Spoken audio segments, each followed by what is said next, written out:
Good morning, children. Sairam. I again welcome you all to the online class of economics. Children, today I am again going to continue with the same chapter, that is chapter number 6, and the name of our chapter is Diagrammatic Presentation of Data. Children, this is your second video of this chapter, and in the previous video, we have learned the introduction of diagrammatic presentation of data. We do have learned uh, the bar diagrams and the various types of bar diagrams. We do have also learned the various kinds of presentation of data in the form of diagrammatic presentation. Children, as I already explained in the last video, that there are four different kinds of presentation of data. The first one is your one dimensional diagrams, second is two dimensional diagrams, third is your three dimensional diagrams, and a fourth is pictograph and cartogram. So children, in our class 11th syllabus, only the first method, that is one dimensional diagram, has been explained, and the remaining kinds of diagrammatic presentation you are going to learn in the graduation level. So in the previous chapter, in the previous video, we have learned the introduction, the advantages of diagrammatic presentation of data, bar diagrams, and types of bar diagrams. So in one dimensional diagrams we have already learned. Now in today's video we are going to learn the remaining kinds of the bar diagrams, and we will do learn the pie diagrams and the limitation of the diagrammatic presentation of data. So children, let us start again with the first topic. So children, as I just explained you, the diagrams can be represented in the five different ways. The first one is your one dimensional diagram, two dimensional, three dimensional diagram, pictograph and cartograph.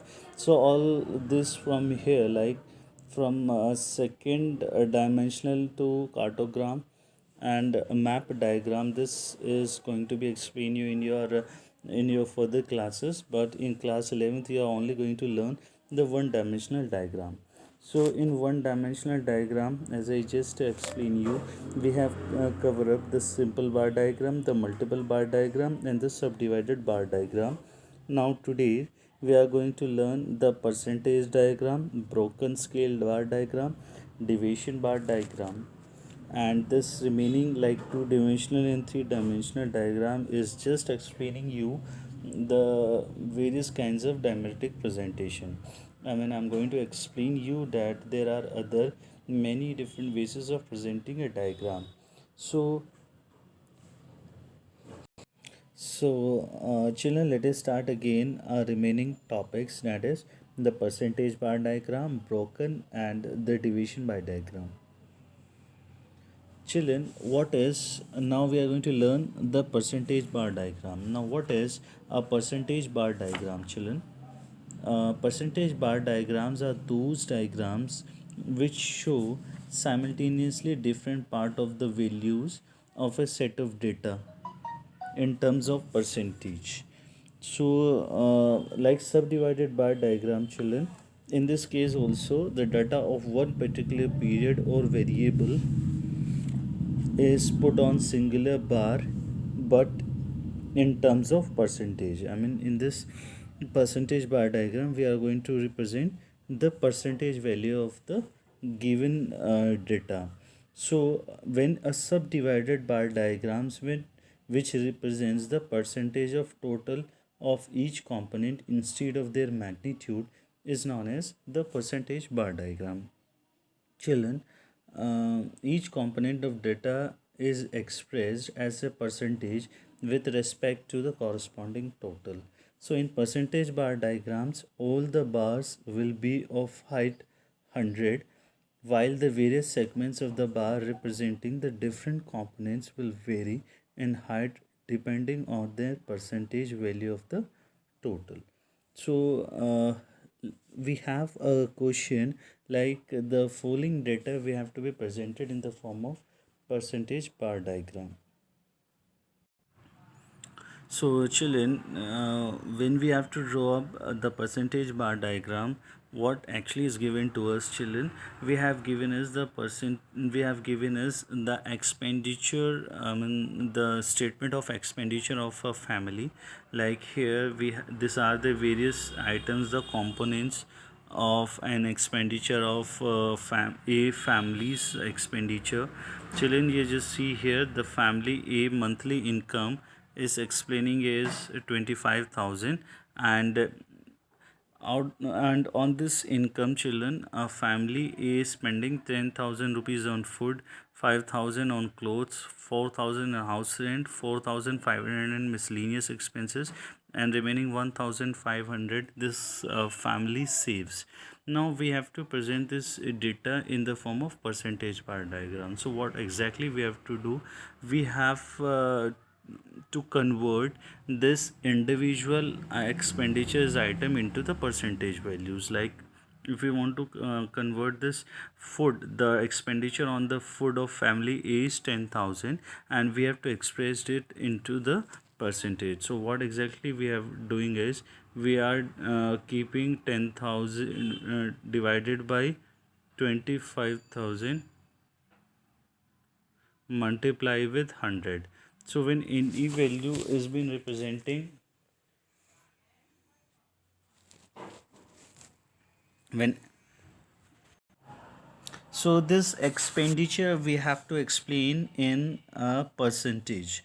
So what exactly I'm doing is I'm dividing each and every expenditure of a particular head into the percentage. So what I'm going actually is I'm dividing that particular value with the total number, with the total money income, and divided in with total money income and multiplying with 100. So in this way we can calculate the percentage of the percentage expenditure on food. So like 30 will cancel out with this 30, and 25 divided 100, it comes 4. So 4 into 10 becomes 40%. So the percentage expenditure on food is 40%. Now we have to calculate for cloth. Suppose for clothing, children, the expenditure is 5,000. So if for 20,000 for 10,000 expenditure of food, the percentage comes is 20. So if there is a half expenditure, like if the amount spent on clothes is just half of food, I mean 5,000, so the percentage expenditure itself will be half. So 40 divided by 2, it becomes 20. On housing rent, children, the expenditure is 4,000. Now this 4,000 expenditure we have to convert into percentage. So what I am doing is 4,000 divided with percent with total money income, multiplying with 100. So this 30 cancel out with this 30. 25 ones are 25, 25 fours are 100, and 4 into 4 is equals to 16%. So in this way we can calculate for food also, that is 16%. And by putting the same values, by putting the 25,000 on the denominator and each particular expenditures value on the numerator and multiplying with 100, we will get the value in the percentage. So in this way, children, we can easily find out the percentage expenditure. The same for B also we could do. The monthly income of family B is 40,000 of is 40,000, and the expenditure on the various heads is 12,000 on food, 10,000 on house on clothes, 6,000 on housing rent, 8,000 on miscellaneous expenses, and 4,000 on savings. Now this expenditure we have to convert it into the percentage. So what I'm doing is I'm applying a formula, amount of expenditure divided with total money, total income, or you can say salary, and multiplying with 100. So children, by applying this formula we will get the percentage value of each and every particular head. Like for food and for family B, the expenditure is 12,000. So 12,000 divided with 40,000. Now this time the value, the income of B family is 40,000 and multiplying with 100. So this 30 cancel out this 30 and 10 with this 100, and 4 ones are 4, 4 threes are 12, and 3 multiplied by 10 becomes 30%. So this is the way how the values, the particular heads values will be converted into the percentage value. So when you calculate each and every particular heads value in the into the percentage, you will get the value like this. And when you total all this percentage value, it definitely comes 100%. Now this percentage values we have to be shown in the diagram. So as I just said, on x-axis we are plotting here the families like family A and family B. This will be representing the subdivided bar diagram. So children, the percentage value we have plotted on the y-axis, we have taken a scale that 1 centimeter is equals to 20 percentage on y-axis, and 1 centimeter is equals to one family's expenditure on the x-axis.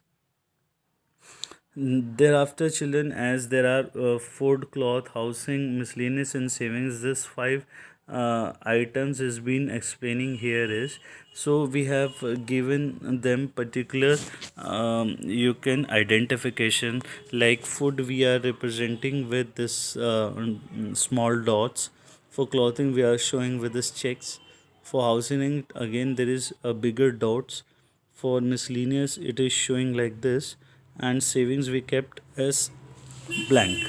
So the first is 40% for food. So for the family is percentage expenditure, we will reach up to this 40%. Then is 60. So 40 plus 20 is 60. Now this height of bar reached to 60%. Then is 16. So 60 plus 16, that is 76. It reached up to this 76. Then is 18, and 76 and 18 is 94. Again it reached to 94 like it lies here. And 6 when 94 is added with 6, it becomes 100. So it will reach up to the level of 100%. So this is the way how we have to be representing this percentage bar diagram.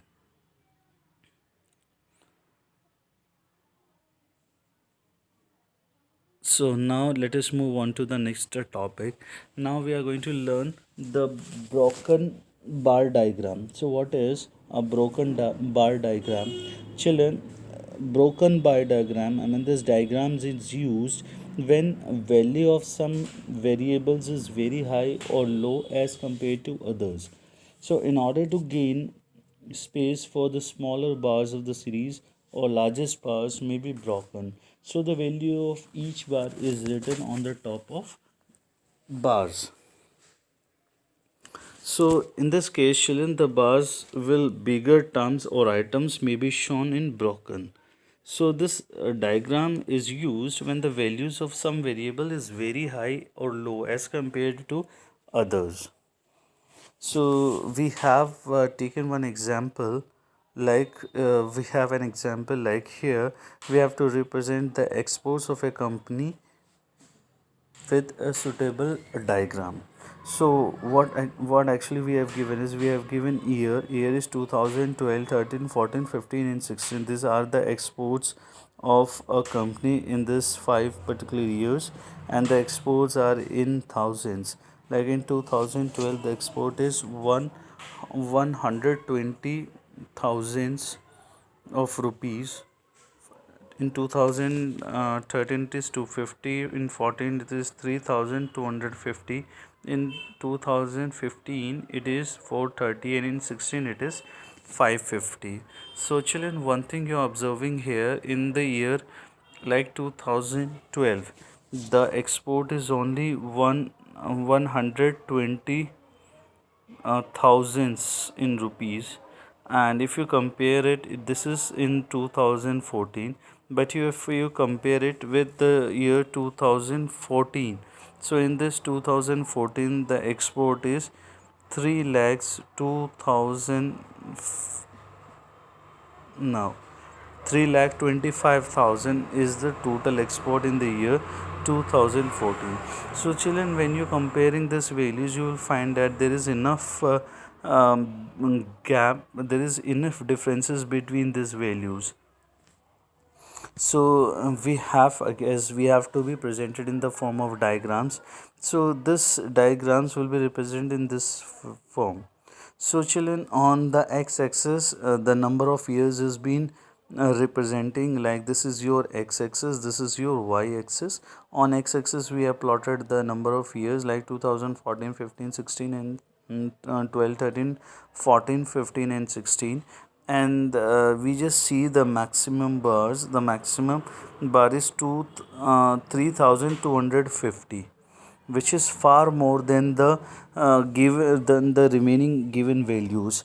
So children, we have taken a common average, the common scale, like 120, 250, 430 and 550. This particular values lies below the 600, and thereafter 3250, it is far more than this core values. So if I take the the common margin of 100, so the height of this bar will be showing enough height that it cannot be shown in this particular slide.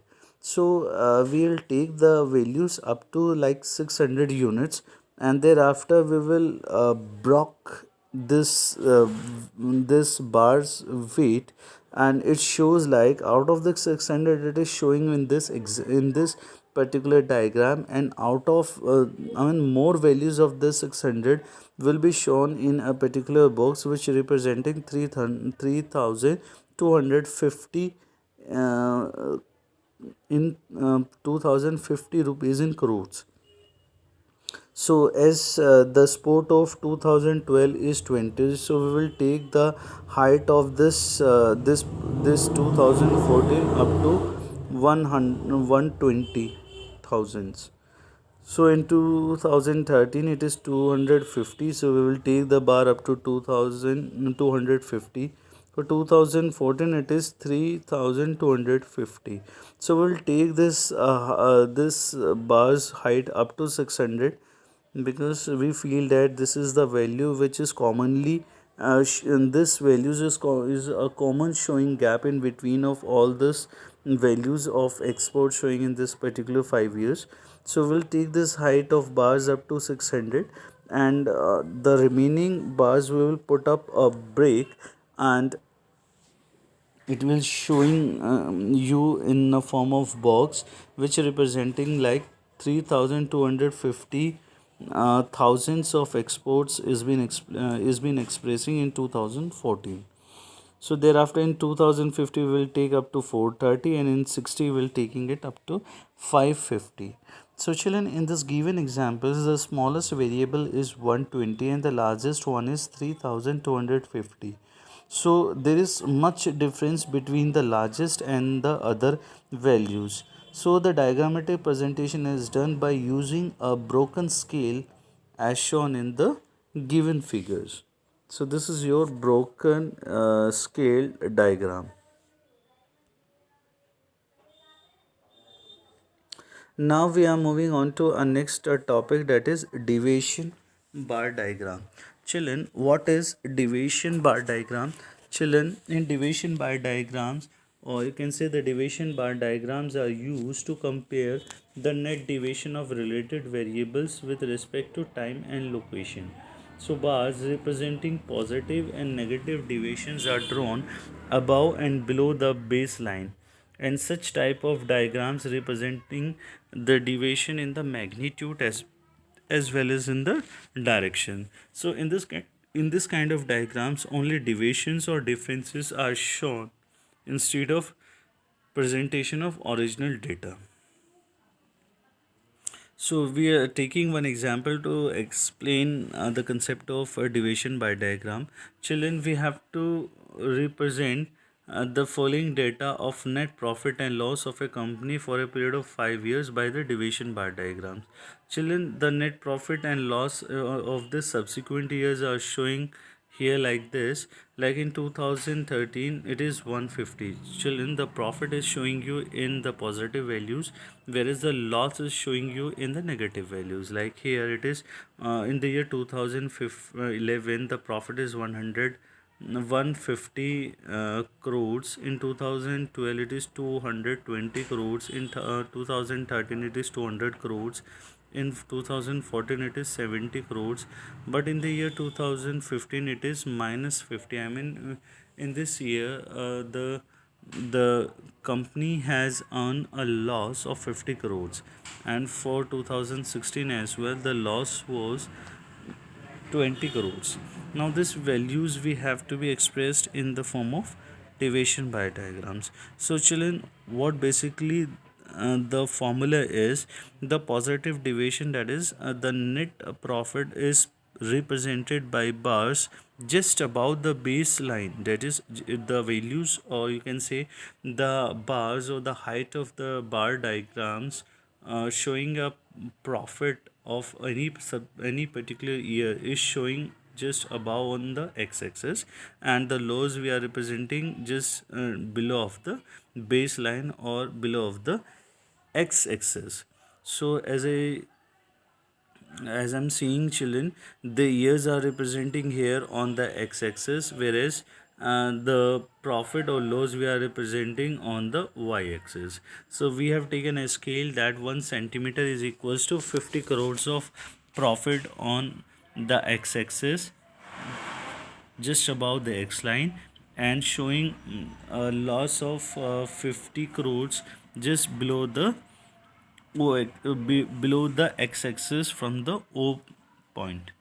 So 150 is the profit in the year 2011. So we will take the height of this uh, of the 2011 up to 150.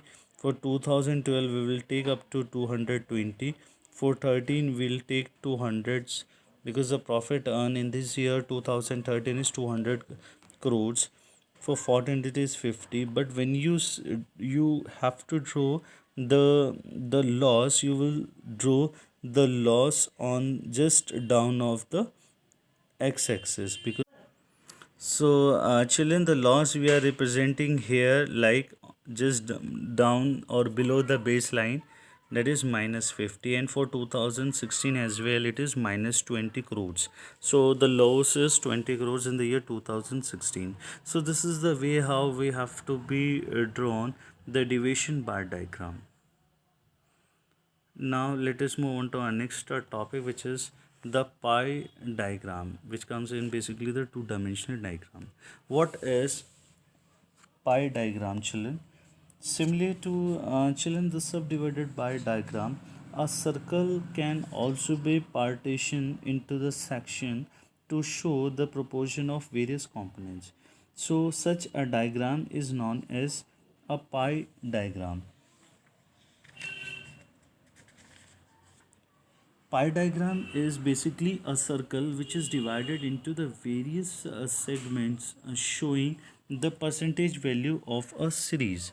Like this is your bar diagram. It is in a circle which is divided into this various segments, which is showing in different colors. These are the various segments, and it's showing the percentage value of the series. So the diagram does not show the absolute values basically. So the circle is divided into the many parts, as there are as these are the components, by drawing the straight line from the center to the circumference. So a pie diagram is a chart of circular shape broken into the subdivisions. And pie diagram is also known as the angular circle diagram. Children, let us see the steps to construct a pie diagram. Children, to construct a pie diagram, we have to be we have to just follow the following steps. Now first step is the we have to construct basically a circle of an appropriate size with a compass, considering the size of the paper and the data to be represented. I mean, we have to draw a circle on a page according to the data to be represented. Now the second step says that we have to convert the value of each and every components into the percentage value. So as I just showing you, this is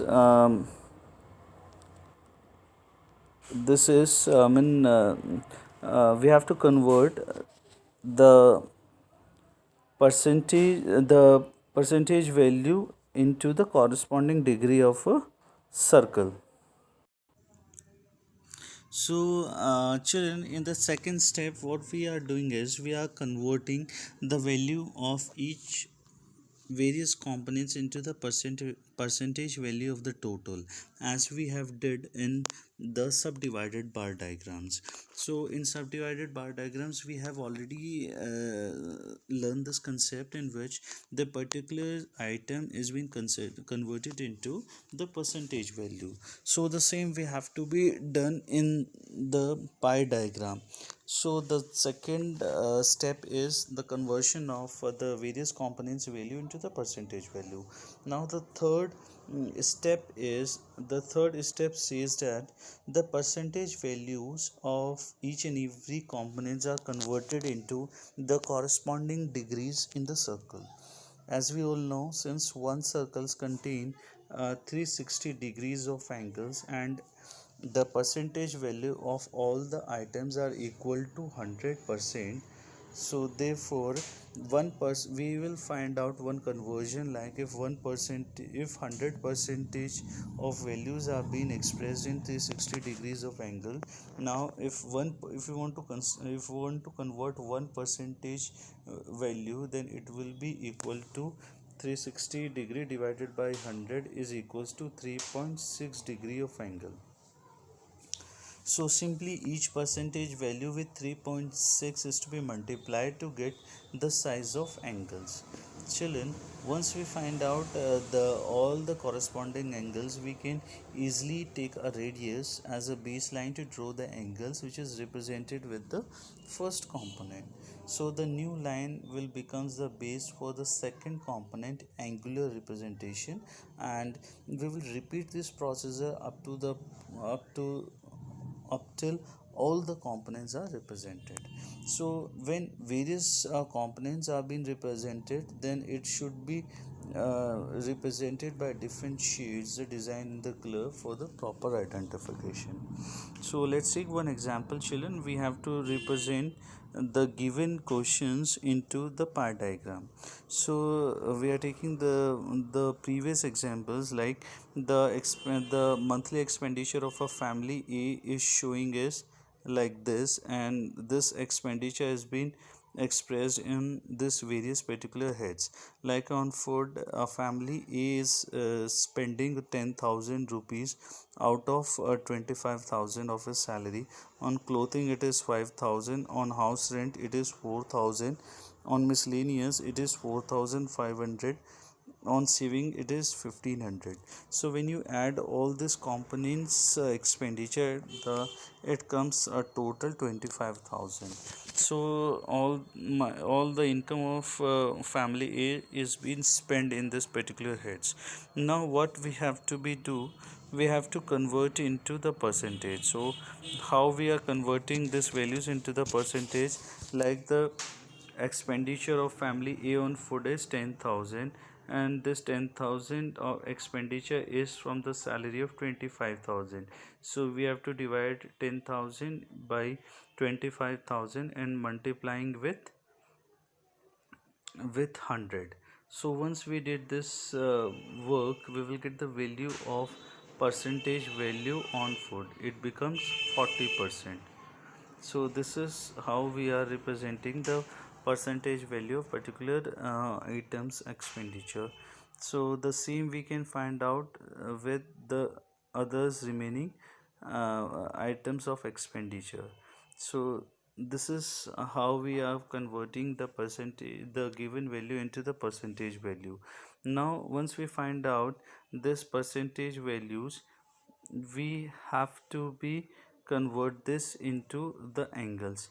And for converting the angles, we have a measurement, like if 100 percentage of values is been showing in say 60 of degree, then 40% percentage of this particular heads make an angle of 360 divided with 100 and multiplying with 40. So once we do this, 0 cancel with 0 and 0 cancel with 0, 36 into 4, so 6 fours are 24, 4 then 2, and 4 threes are 12 into 14. So it makes an angle of 144 degree. So in this way you will convert each and every percentage values in the angle by multiplying it either by 3.6 degree of angle, or you should divide it in this way like 360 divided by the 100% and then multiplying with the given percentage values. So for the remaining values we have convert like 72 degree angle, 57.6, 64.8, 21.6 and 360. Children, to make you can say this values convenient, I'm assuring you we should calculate the CF so that you will not feel any problem in drawing or shaping the angles. Like 144 angle becomes 144 on the first one, and 144 plus 72, 144 plus 72 becomes how much? I'm adding it, 144 plus 72, it becomes an angle of 216. Then 216 plus 57.6, it becomes 273.6, and so on.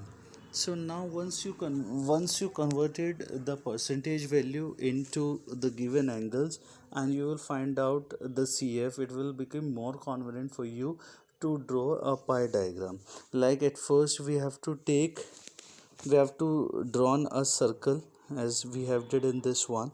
As we have drawn a circle, we are starting it with this way. So children, suppose if this is a circle, then this particular point, like this, we have divided this into this photo categories.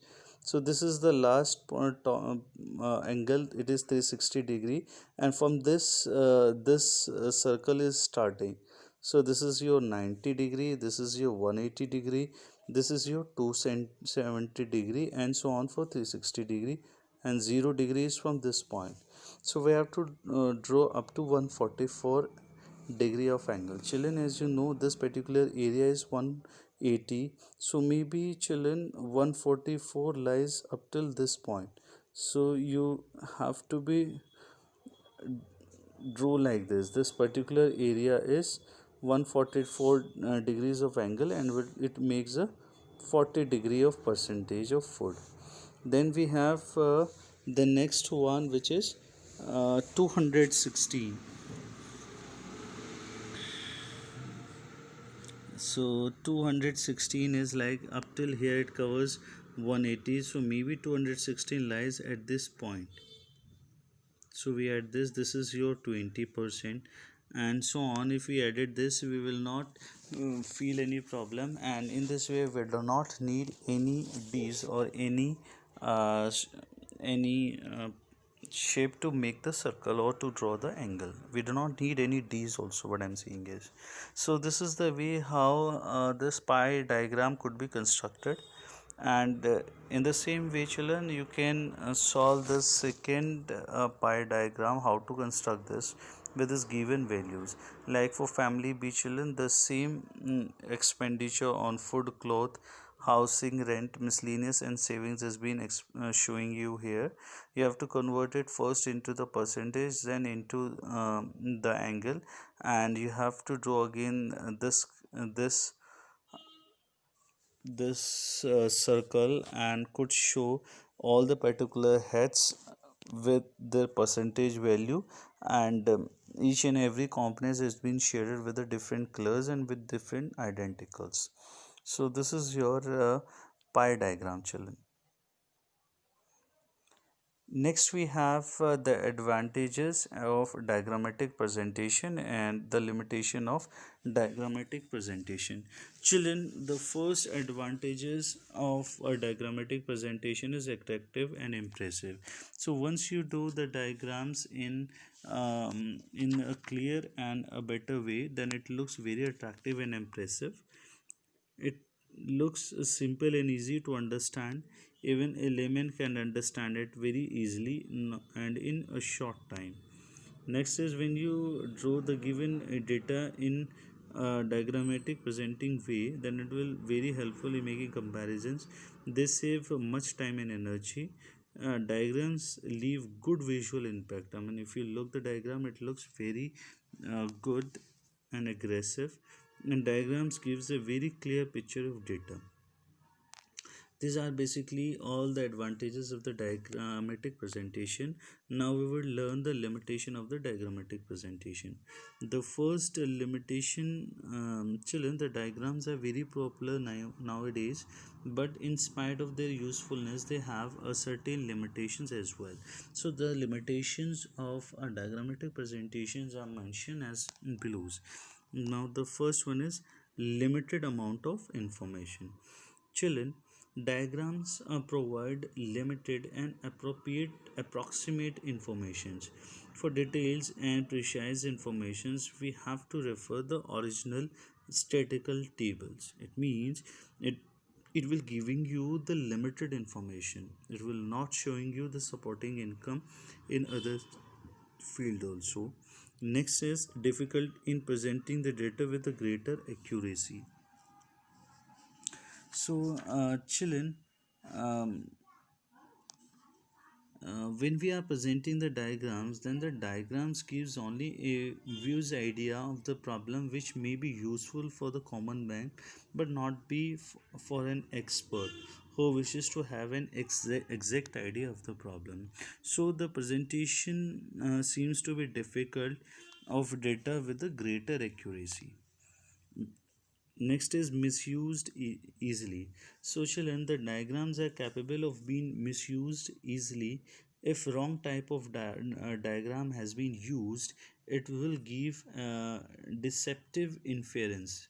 So therefore, one should always safeguard against using this diagrams useful only for comparative studies. So, children, this particular diagram or the diagrammatic presentations are helpful only when comparisons are desired. A single diagram is not of much significance. It can be interpreted only when there is another diagram to which it can be compared. And only a limited set of data can be presented in the form of a diagram. So, children, in case of suppose in the large figures, the diagrams fail to reveal the small differences. So, the value or the level of appreciation of values indicated by the diagrams is very low. So, only limited set of data can be presented in the form of diagrams. We are not in a condition to represent a wide set of data in the form of diagrams. So, children, in today's video, we have understood the remaining types of the bar diagrams. In today's video, we have learned the percentage bar diagram, broken scale bar diagram, deviation bar diagrams. Thereafter, we have learned the pie diagram, as it is one of the most important topics of this chapter, and we do have learned the advantages and the limitations of the bar diagram. So children, I hope in today's video you will understand the few basic points. So thank you so much for watching, children. Have a nice day, and Sai Ram.